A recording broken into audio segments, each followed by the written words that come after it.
நீங்கள் கண்டிப்பாக கேள்வி கேட்கலாம். At least one I will start with. Okay இல்லையா? கேட்கலாம்ல? ஒரு கேள்வி கேட்டுக்கிறேன். ஓகே. ஸோ சார், ஈரம் படத்தில் வந்து இல்லை கேட்கலாம்ல? எஸ். ஸோ ஈரம் படத்தில் வந்து நிறைய ரிசர்ச் இருந்திருக்கும் நீங்கள் பண்ணுறப்போ, பிகாஸ் அது எங்களுக்கு ரொம்ப புதிய கதை. இன்ஃபேக்ட் உங்களுக்குமே ஒர்க் பண்ணுற புதுசாக இருந்திருக்கும். ஸோ சப்த அப்படின்னு ஒரு சவுண்ட் ஹாரரில் ஒர்க் பண்ணுறப்போ என்ன மாதிரி ரிசர்ச் ஒர்க் இதுக்குள்ளே இருக்குது சார்? இது என்னோடய ஹாரர் அப்படின்னு பார்க்கும்போது ஒரு ரியலிஸ்டம் பேஸ் தான் பண்ணுவேன். ரொம்ப வந்து நம்ப முடியாத சில விஷயங்கள் அங்கே பார்த்து அது நம்ப முடியாத சில விஷயங்கள் அப்படின்றது எடுத்துகிட்டு போகிறது கிடையாது. அது ஒரு ஹாரர் அப்படின்றது ஒரு ஃபேண்டஸியாக இருந்தாலும், ஒரு பேய் படம் அப்படின்றது ஃபேண்டஸியாக இருந்தாலும், ஒரு நம்பக்கூடிய சில விஷயங்களை வச்சு தான் ஒரு கதையை ட்ரைவ் பண்ணிட்டு எடுத்துகிட்டு போகணுன்னு நினைப்பேன். அப்படி எனக்கு யோசிக்கும் போது எல்லாருமே படங்கள் வந்து எனக்கு புக்ஸும் டாக்குமெண்ட்ரிஸ் அப்படின்றது தான் வந்து எனக்கு ரொம்ப வந்து அதிகமாக யூஸ் ஆச்சுன்னு நான் சொல்லுவேன். அது உண்மைக்கு அருகாமையில் இருந்து எடுத்துகிட்டு போகிற ஒரு விஷயத்த. ஸோ அப்படி தான் இந்த படத்தில் வந்து நான் ரிசர்ச் பண்ணேன் அப்படின்றத நான் சொல்லுவேன். ஸோ இதுக்கு பின்னாடி ஒரு உண்மை சம்பவம் இருக்கா? இல்லை, உண்மையிலே பல விஷயங்கள் சேர்ந்த ஃபேக்ட்ஸ் இருக்குல்ல, உண்மை எலிமெண்ட்ஸ் இருக்குல்ல, உண்மை எலிமெண்ட்ஸ் எல்லாம் சேர்த்து ஒரு கதையாக பண்ணது தான் இது ஒரு பாயிண்டில். Thank you sir. சார் அறிவன் சார், பேய் பிசாசுனாலே இங்கே பொதுவாக நிசப்தமான ஏரியாவில் தான் அதிகம் சவுண்ட் அடிக்கும். நீங்கள் சத்தம் பேர் வச்சுருக்கீங்களே, தமன் இருக்கிறதுனால வச்சுட்டீங்களோ? இல்லை இல்லை, தமன் அப்படின்றது ஒரு மியூசிக்கான விஷயம். சப்தம் அப்படின்போது ஏன்னா ஒரு ஒரு இடி இடிக்குதுன்னு வைங்க, நமக்கு ஒரு பயம் வருது இல்லை. திடீர்னு வந்து யாராவது நீங்கள் தனி ரூமில் இருக்கும்போது நம்மளுக்கு ஒரு கதை படார்னு எதுவுமே இல்லாமல் ஒரு சாத்தும் போது ஒரு சின்ன ஒரு பயம் இருக்குல்ல, அந்த ஒரு பயம்தான் இந்த படத்தில் வந்து ஒரு சத்தத்தை வச்சு நான் பண்ணியிருக்கேன் ஒரு பாயிண்டில். ஹீரோ சார், ஆதி சார், சார் நீங்கள் ஒரு அழகான ஹீரோயின் வந்து நிக்கி கல்யாணம் பண்ணீங்க. கல்ராணி சார். நிக்கி கல்ராணி. ஓகே. இந்த படத்தோட பேக்ரவுண்டில் எங்கேயுமே ஹீரோயின் இல்லை. நீங்கள் பேசும்போதும் சரி, டைரக்டர் பேசும்போதும் ஹீரோயின் படத்தில் 3 பேர் இருக்காங்கன்னு நினைக்கிறேன். யாரை பற்றியும் பேசல. ஏன், என்னாச்சு? ஹீரோயின் உங்களை ஹீரோயின் யாரை புறக்கணிக்காங்களா? இது அதுக்கான படம் கிடையாது சார். ஹீரோக்கே ரெக்கையை போட்டாங்க பாருங்க. இது அந்த ஹீரோ ஹீரோயின் அப்படிப்பட்ட படமாக இருந்தால் கண்டிப்பாக பண்ணியிருப்பாரு. இந்த கான்செப்டை கன்வே பண்ணணும்னு ஒரு போஸ்டர் டிசைன் சார். அடுத்த படத்தில் கண்டிப்பாக ஹீரோயினோட மெயினாக என்னென்னா, இப்போ வந்து ஃபார் எக்ஸாம்பிள் சிம்ரன் லைலா அப்படின்றது வந்து ஒரு அப்போ வந்து எவ்வளோ பெரிய முன்னணி நடிகைகள் இன்றைக்கி வரைக்கும் ஒரு மதிப்பு மரியாதை அவங்கள்ட்ட இருக்குது அப்படின்றது உங்களுக்கு நல்லாவே தெரியும் ஒரு பாயிண்டில். ஸோ இந்த கதைக்குள்ளே வர்றாங்க அப்படின்னா அவ்வளோ சீக்கிரம் ஈஸியாக வந்துட மாட்டாங்க ஒரு பாயிண்டில். அதாவது இந்த கதைகள் வந்து ஓகே பண்ணி வர்றது அப்படின்றது. ஸோ எத்தனை காட்சிகள் அப்படின்றத விட என்ன மாதிரியான கேரக்டர், எந்த மாதிரியான ஒரு ஆழம் இந்த டெப்த்துக்குள்ளே வந்து அந்த கதைக்குள்ளே இருக்குது அப்படின்றனால தான் உள்ளே வருவாங்க. அப்படி தான் 2 பேருமே வந்து ஓகே சொல்லி இந்த கதைக்குள்ளே வந்திருக்காங்க. ஸோ ஃபஸ்ட்டு முதல் முறையாக வந்து சிம்ரன் அவங்களும் சரி, லைலா அவங்களும் சரி, முதல் முறையாக வந்து ஒரு ஃபஸ்ட்டு கான்டாக்டே வந்து இந்த கதை படத்து மூலம் தான். ஆனால் படத்துக்கான முழு உழைப்பையும் வந்து அவங்க வந்து சூப்பராக கொடுத்துருக்காங்க ஒரு பாயிண்டில். இன்றைக்கி வந்து ஃபஸ்ட்டு அந்த அவுட்புட்டும் பார்த்துட்டாங்க. இன்ன வரைக்கும் வந்து ஒரு பெரிய ஒரு வெல்விஷராக இன்ன வரைக்கும் படத்தை வந்து பாராட்டி அதை நல்லா கண்டிப்பாக டெஃபினட்டாக வந்து ஆடியன்ஸ் எடுத்துகிட்டு போவோம் அப்படின்றது 2 பேரோட என்கரேஜ்மெண்ட்டும் இந்த படத்துக்கு இருக்குது ஒரு பாயிண்டில். ஸோ கரெக்டான டைமில் நாங்கள் எல்லாருமே வந்து மீட் பண்ணுவோம் ஒரு பாயிண்டில். அதான் சார். ஆதி சார், சார் கல்யாணத்துக்கு முன்னாடி ஈரம்ன்ற பேய் படத்தில் நடிச்சிங்க, கல்யாணத்துக்கு அப்புறம் சப்தம் பேய் படத்தில் நடிச்சிருக்கீங்க. ரெண்டுத்துக்கும் என்ன டிஃப்ரென்ஸ் பார்க்குறீங்க? அதாவது கல்யாணத்துக்கு முன்னாடி பேய் படம், கல்யாணத்துக்கு அப்புறம். அதான் சொன்னேன்ல சார், கல்யாணத்துக்கு முன்னாடி பேய் மேலே நம்பிக்கை இல்லை, கல்யாணத்துக்கு அப்புறம் இல்லை சார், நீங்கள் நினைக்கிற மாதிரி இல்லை சார். டேரக்டர் சார், படம் பிரமாதமாக பண்ணியிருக்கீங்க, எல்லாம் நல்லா பிரமாதமாக இருக்குது. இந்த சப்தம்னு இந்த டைட்டில் வந்து பளிச்சுன்னு தெரிகிற மாதிரி மக்கள் ரீச் ஆகிற மாதிரி இல்லையே.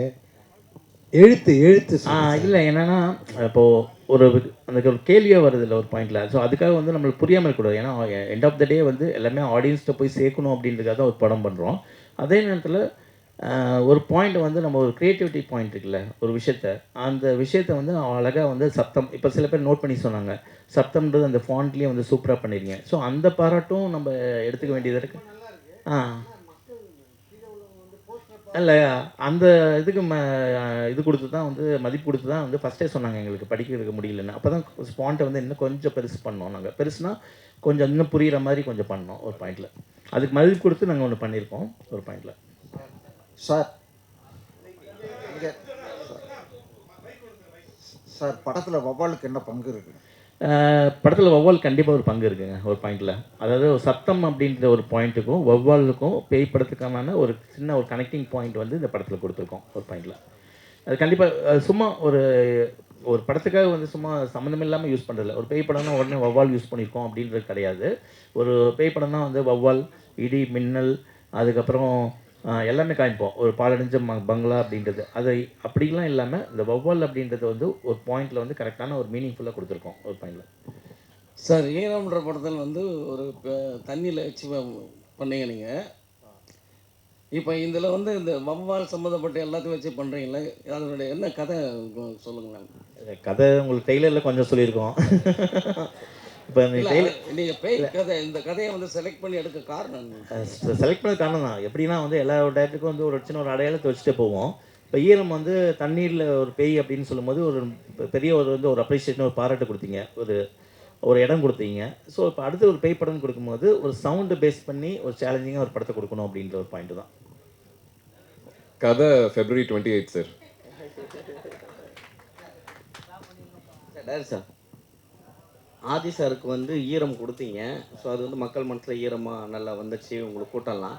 சப்தம் அது வந்து அவர் சினிமா கேரியரில் வெற்றி சப்தமாக மாறதுக்கான வாய்ப்பு இருக்கா? கண்டிப்பாக எந்த ஒரு படம் ரிலீஸ்க்கு முன்னாடி எந்த ஒரு டேரக்டர் கேட்டாலும் கண்டிப்பாக படத்து மேலே ஒரு நம்பிக்கையில் சொல்லுவாங்க. எங்களால் வந்து ஒரு நம்பிக்கை வந்து 100% இருக்க முடியும். ஒரு நல்ல படம் கொடுத்துருக்கோம், அது படம் ரிலீஸுக்கு முன்னாடி ஒரு அருமையான படம் கொடுத்துருக்கோம், நல்ல படம் கொடுத்துருக்கோம். அது வந்து நான் சொல்கிறதில்ல, படம் பார்த்தவங்கள வச்சு தான் நான் சொல்கிறேன் பாயிண்டில். ஸோ அந்த விதத்தில் வந்து ஆதிக்கும் சரி, எனக்கும் சரி, இந்த டீம் மெம்பர்ஸ்க்கும் சரி, இந்த படம் வந்து நல்ல ஒரு அடையாளத்தை கொடுக்கும் அப்படின்றது நான் நம்புகிறேன்.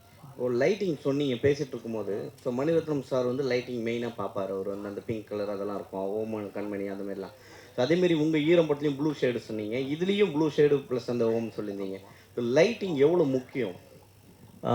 லைட்டிங் கண்டிப்பாக ரொம்ப ரொம்ப முக்கியமான விஷயம். ஒரு முக்கியமான விஷயம் சொன்னால், படத்தில் வந்து கேரக்டர் வந்து ஈரம் படத்தில் கூட வந்து ஒரு ஆஃப் ஷேடோ வந்து லைட்டிங் வந்து கட் பண்ண சொன்னேன் ஒரு பாயிண்டில் மனோஜ்ட்டு. அப்போ வந்து மனோஜ் சொன்னப்பில் உண்மையிலே யாருமே வந்து ஒரு ஆர்டிஸ்ட்டுக்கு வந்து ஒரு லைட்டிங் வந்து ஆஃப் லைட் போதும் அப்படின்றது யாருமே சொல்ல மாட்டாங்க. ஃபேஸில் வந்து பளிச்சுன்னு எங்களுக்கு வேணும் அப்படின்னு தான் சொல்லுவாங்க.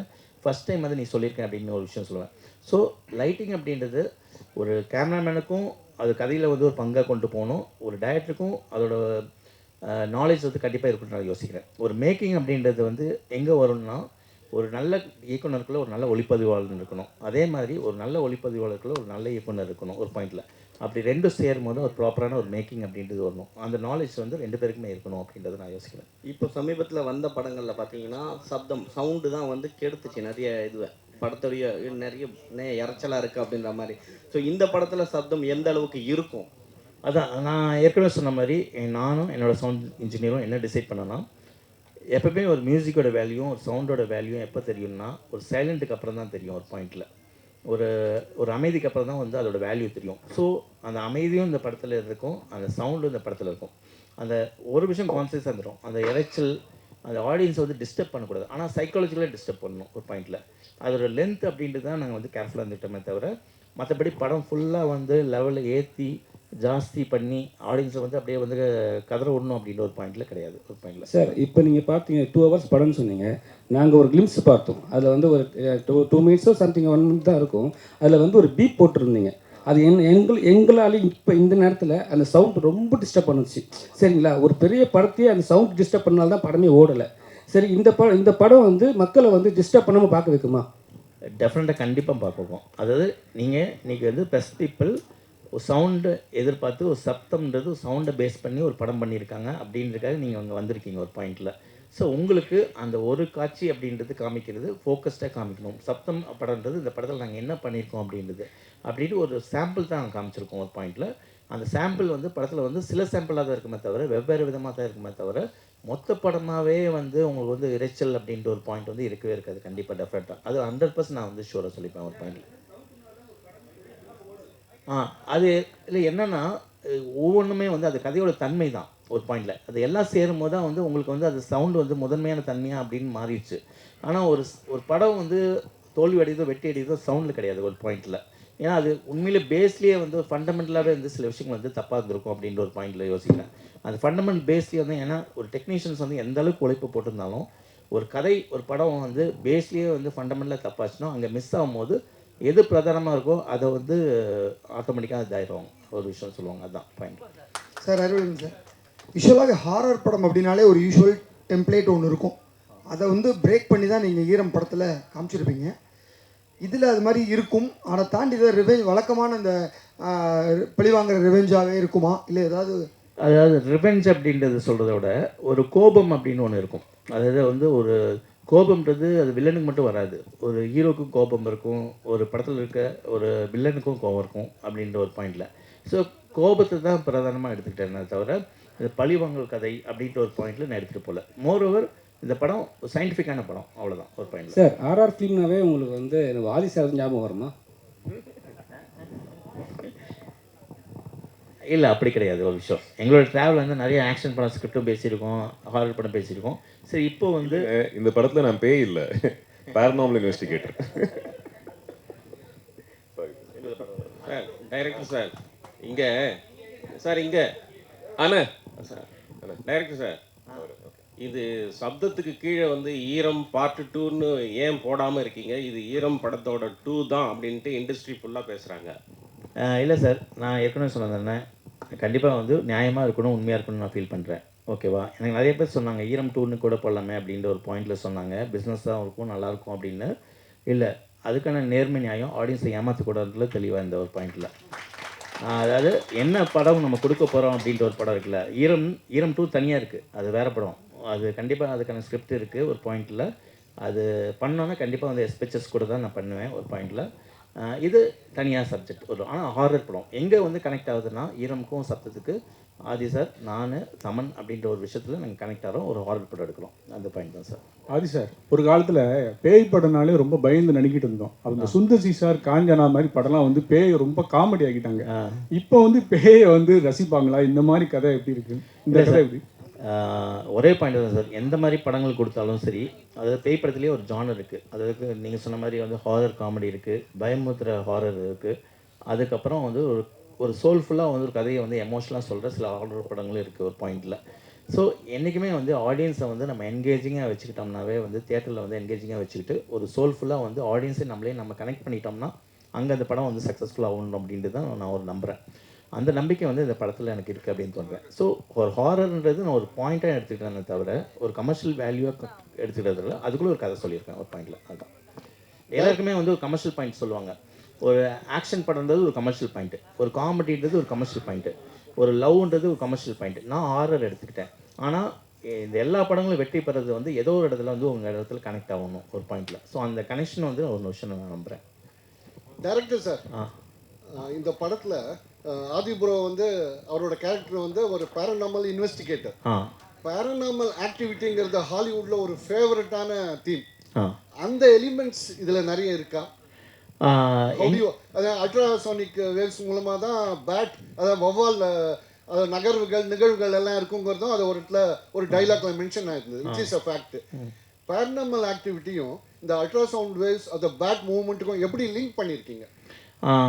லிங்க் பண்ணல, நான் அதான் சொன்னேன். ஒரு பேரநார்மல், அதாவது ஒரு கோஸ்ட் இன்வெஸ்டிகேட்டர் அப்படின்னாவே ஒரு ஆவியை வந்து சயின்டிஃபிக்காக ஒரு அறிவியல் பூர்வமாக வந்து அணுகுறவர் அப்படின்ற ஒரு பாயிண்டில்.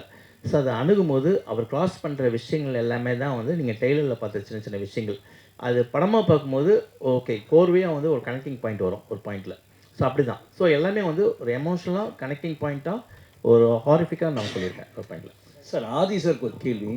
சார் ஆதி சார், நீங்கள் தமிழில் நிறைய படங்கள் பண்ணீங்க, படங்கள் எல்லாமே வந்து இட் வாஸ் கிரிட்டிக்கலி அக்ளைம்டு, படம் நல்லா போச்சு இல்லைன்றதை விட ஆதியோட ஆக்டிங் வாஸ் அப்ரிஷியேட்டட்.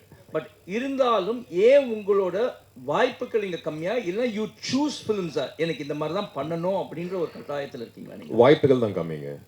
அதுக்கான காரணம் என்னவா நீங்கள் பார்க்குறீங்க சார்? தெரிலங்க, அது எனக்கு தெரியல. நான் ஓடிக்கிட்டு தான் இருக்கேன், கால் வலிக்கலாம், இன்னும் ஓடிக்கிட்டே இருப்பேன். ஐ திங்க் எக்ஸ்பெக்ட் பண்ணுறேன் நல்ல படங்கள், நல்ல வாய்ப்பு, நல்ல ப்ரொடக்ஷன் ஹவுசஸ்லேருந்து வரும்னு எக்ஸ்பெக்ட் பண்ணுறேன். என் வீடு இங்கே தாங்க, நான் எங்கேயும் போகல. நான் தெலுங்கு படம் பண்ணணுன்னா ஃப்ளைட் ஏறி ஷூட்டிங் பண்ணிட்டு திருப்பியும் வீட்டுக்கு தான் வருவேன். ஸோ இங்கே தான் இருக்க போகிறேன். நல்ல வாய்ப்புகள் வந்தால் அதிகமான படங்கள் பண்ணணுன்ட்டு எனக்கு ஆசையாக இருக்குங்க. சார் டைரக்டருக்கு ஒரு கேள்வி. சார் பேரநார்மல் இன்வெஸ்டிகேட்டர் அப்படின்னு சொன்னீங்க, ஓகே, அப்படின்னா வந்து நீங்கள் வந்து இந்த ஆவிங்களோடையோ இல்லை அந்த ஸ்பிரிட்ஸ் கூட பேசுறது அப்படின்னு. பட் என்னை பொறுத்த வரைக்கும் நான் ஒன்று கேட்குறேன் sir, isn't it a cruelty to the spiritsன்ற மாதிரி பார்க்கக்கூடாதா? ஏன்னா நீங்கள் வந்து ஒரு ஸ்பிரிட்ன்றது ஒருத்தர் இறந்ததுக்கு அப்புறமா இருக்குது, அவங்க அமைதியாக இருக்க வேண்டிய ஒரு கட்டாயத்தில் தான் இருக்காங்க. அப்படி இருக்கும்போது நீங்கள் அவங்க கிட்ட போய் பேரநார்மல் இன்வெஸ்டிகேட்டராக நீங்கள் சொல்கிறீங்க, இல்லைன்னா யாரும் சிலர் வந்து நிறைய பேர் இருக்காங்க போய் ஆவிக்கிட்ட பேசணும்ல, அப்படி போய் பேசும்போது doesn't it disturb the spirits, அவங்களோட பீஸை நீங்கள் கெடுக்கிற மாதிரி இல்லையா? இந்த படமாக போச்சு சார், பட் நீங்கள் இந்த படம் பண்ணதுனால அதை நான் உங்களை கேட்குறேன் அந்த ஒரு கேள்வி. இல்லை ஆக்சுவலாக பார்த்தீங்கன்னா ஒரு டிஸ்டர்ப் பண்ணுற ஆவி அப்படின்றது தான் வந்து இவரோட இதுவே போகுது. அதாவது ஒரு பேரனார்மல் இன்வெஸ்டிகேட்டர் அப்படின்றது இவர் எடுத்துகிட்டு போகிறது பாயிண்டில். அதாவது இன்னொரு கேட்டகரி இருக்குது, அதாவது ஆவி கூட ஜென்ரலாக பேசுகிறது. அதாவது ஒரு ஆவி கூட வந்து நம்ம போய் பேசினாங்கன்னா சில சொல்யூஷன் கிடைக்கணும் அப்படின்றதுக்காக தான் நம்ம போகிறோம். அது ஏதோ ஒரு இடத்துல நம்மளை கூட கம்யூனிகேட் பண்ணிகிட்டு இருக்கும்போது தான் நம்ம திருப்பி கம்யூனிகேட் பண்ணுறோம்.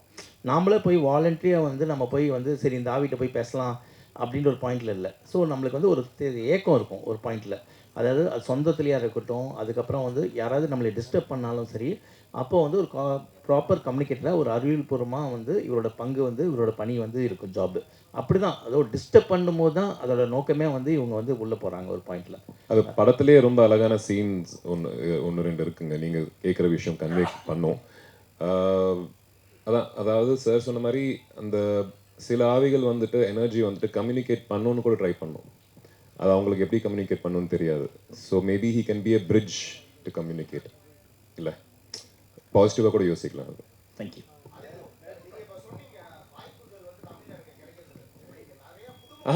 கம்மின்னு சொன்னாங்க, கிடைக்கிறது. இது தமிழ் படம் தானே.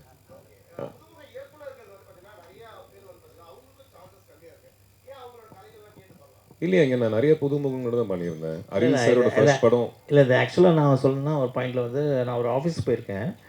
அப்போ வந்து நான் 2-3 இன்டர்வியூவில் கூட சொல்லியிருக்கேன். என்னென்னா அவரை பொறுத்த வரைக்கும் நான் ஆஃபீஸ் போனேன்னா ஒரு போர்டு வச்சுருப்பார் ஒரு பாயிண்டில். அந்த போர்டில் வந்து ரைட்டப்ஸ் இருக்கும். என்னென்னா 9 o'clock அப்படின்னு பார்த்தீங்கன்னா வந்து இந்த இவர்கிட்ட கதை கேட்கணும். அவர் யாருன்னா வந்து இந்த டயட்டோட அசோசியேட்டாக இருப்பார். அதுக்கப்புறம் வந்து 2 மணிக்கு பார்த்தீங்கன்னா இந்த ஒரு கதை இருப்பார். அது வந்து இந்த டயட்டோட அசோசியேட் அப்படின்னு இருப்பார். ஸோ இந்த விஷயங்கள் வந்து நானே யோசிப்பேன், இவ்வளோ கதை கேட்டுட்ருக்காரு அப்படின்ற ஒரு மாதிரி வந்து அவர்கிட்ட கேட்பேன் நான் ஒரு பாயிண்டில். ஸோ அது வந்து அவர் இன்ட்ரெஸ்டிங்காக வந்து அந்த கதையை கேட்டு அதில் வந்து சூஸ் பண்ணோம் அப்படின்ற ஒரு பாயிண்ட் இருக்குது. ஸோ என்னை பொறுத்த வரைக்கும் நான் பார்த்த விஷயங்கள் அதுதான். ஆமாம், கிளாப் ஃபர்ஸ்ட் டைம் டைரக்டர், அப்புறம் மரகத நாணயம் first time director, partner first time director. எனக்கு 2வது படமாக ஈரம் இருந்தது, சாரோட first film. So directors first டைமா செகண்ட் டைமா அதை தாண்டி ஆனஸ்டி இன் ஃபிலிம் மேக்கர் ரொம்ப ரொம்ப முக்கியங்க. அதுதான் பார்ப்பேன் நான். Arivu and Adi, fantastic trailer. We're all looking forward to watching the film. உங்களுடைய ட்ரெய்லர்ல இருந்து and from what you've just said, the theme of the film வந்து looks universal. இது ஒரு பர்டிகுலர் ரீஜனை பொறுத்தோ இல்லை ஒரு பர்டிகுலர் ஏரியாக்காக ஸ்பெசிஃபிக்காக க்ரியேட் பண்ணப்பட்ட கதையை மாதிரி தெரியல, யூனிவர்சலாக அப்ளை பண்ணப்படுற ஒரு தீமாக தான் தெரியுது. So how many languages is this film being made into? தெலுங்குல ஏன் எடுத்துகிட்டு போகலை? ஏன் why are you not taking it into South Indian languages, other languages? We are-ங்க. You are, okay. Tamil, Telugu, Kannada, Hindi. Write down. We are promotions கூட இப்போ இன்னைக்கு முடிச்சுட்டு நாளைக்கு ஹைதராபாத். மெயினாக வந்து எல்லாருமே வந்து சார் சொன்ன மாதிரி தமிழ், தெலுங்கு, ஹிந்தி தான் ஜென்ரலாக இருக்கும். அப்போது கன்னடா வரைக்கும் நாங்கள் பேரலாக எடுத்துகிட்டு போகிறோம் ஒரு பாயிண்டில். ஸோ தெலுங்கு அண்ட் கன்னடா வந்து என் சினிமாஸ் வந்து ரிலீஸ் பண்ணுறாங்க. ஹிந்தி வந்து சாஜித் குரேஷியை வந்து அவர் வந்து ரிலீஸ் பண்ணுறாரு. ஸோ ரெவன்ஸா ஃபிலிம்ஸில் T3 கம்பெனியில் வந்து அவங்க ரிலீஸ் பண்ணுறாங்க. தெலுங்குலையும் நல்ல டிஸ்ட்ரிபியூட்டர்ஸ் மைத்ரி அவங்க அசோசியேட்டாக இருக்காங்க. So we are having a big release in all the other languages alsoங்க. டேரக்ட் சார், சப்தம் ஓகே. இதுக்கு முன்னாடி நீங்கள் த்ரில்லர் அருண் விஜயை வச்சு பார்டர் ஒன்று நிற்கிது, அது பார்டர்லேயே இருக்குது. ஏன் அதை ரிலீஸ் பண்ணாமல் அப்படியே பார்டர்லேயே? ஏற்கனவே சொன்னாங்க, ஒரு படத்தோட ரிலீஸ் அப்படின்றது நான் சம்மந்தப்பட்ட ஒரு விஷயம் கிடையாது. இப்படி எடுத்துகிட்டு போகிற விஷயங்களுக்குல நிறைய பிரச்சனைகளாக இருக்கும், இதுவாக இருக்கட்டும், அது டெஃபினட்டாக வந்து அருண் விஜய் சாருக்கும் எனக்கும் வந்து ஒரு மிகப்பெரிய ஒரு படமாக இருக்கும் அப்படின்னு நான் நம்புகிறேன். பார்டர் நான் பார்த்துட்டேங்க, செம்ம படம். அது வேற ஒரு காரணங்களுக்காக நிற்குது. ரொம்ப ரொம்ப நல்ல படம் அது. ப்ளஸ் எப்போ ரிலீஸ் ஆனாலும் அந்த படத்தோட ரிலவன்ஸ் கண்டிப்பாக இருக்கும். ஸோ பழைய படம் மாதிரி தெரியாது உங்களுக்கு. டேரக்ட் சார், சார் இப்போ பார்த்தீங்கன்னா வவ்வால் வந்து ஆக்சுவலாக எல்லாருமே வந்து பேய்களுக்கு தான் யூஸ் பண்ணுறாங்க. வவ்வால்ன்றது ஒரு நல்ல ஒரு இது, அதோடைய குணமே வேறு. அது சப்தம் கொடுத்து தான் அந்த இடத்துக்கு ஒளியை எழுப்பி தான் உள்ளே போகும். அதை ஏன் அதை சின்னமாக மாற்றிட்டு இருக்கீங்க எல்லாருமே? இல்லை, அதாவது சில விஷயங்கள் தவிர்க்க முடியாமல் நம்ம யூஸ் பண்ணாலும் அதை எப்படி யூஸ் பண்ணுறோன்னு ஒன்று இருக்குல்ல. ஒரு படத்துக்கு வந்து பார்த்திங்கன்னா ஒரு ஹீரோயின் கண்டிப்பாக வந்து 2 பேர் லவ் பண்ணுறாங்க. ஒரு லவ் ஸ்டோரினா வந்து 2 பேர் லவ் பண்ணுவாங்க, பிரிவாங்க, சேருவாங்க அப்படின்னு ஒரு பாயிண்ட் இருக்குது. ஆனால் அதை எந்த அளவுக்கு டிஃப்ரெண்ட்டாக நம்ம எடுத்துகிட்டு போகிறதுல தான் அதோட சக்ஸஸ் இருக்குது. இப்போ அந்த வவ்வால் அப்படின்றது வந்து ஒரு பேய் படம் ஒரு சிம்பிளாக இருந்தாலும் நாம் என்ன இந்த படத்தில் வந்து யூஸ் பண்ணியிருக்கோம், எப்படி யூஸ் பண்ணியிருக்கோம் அப்படின்னு ஒன்றுல அந்த விதத்தில் இது வேறுபடும் ஒரு பாயிண்டில். Yes, thank you so much. Can we have the cast and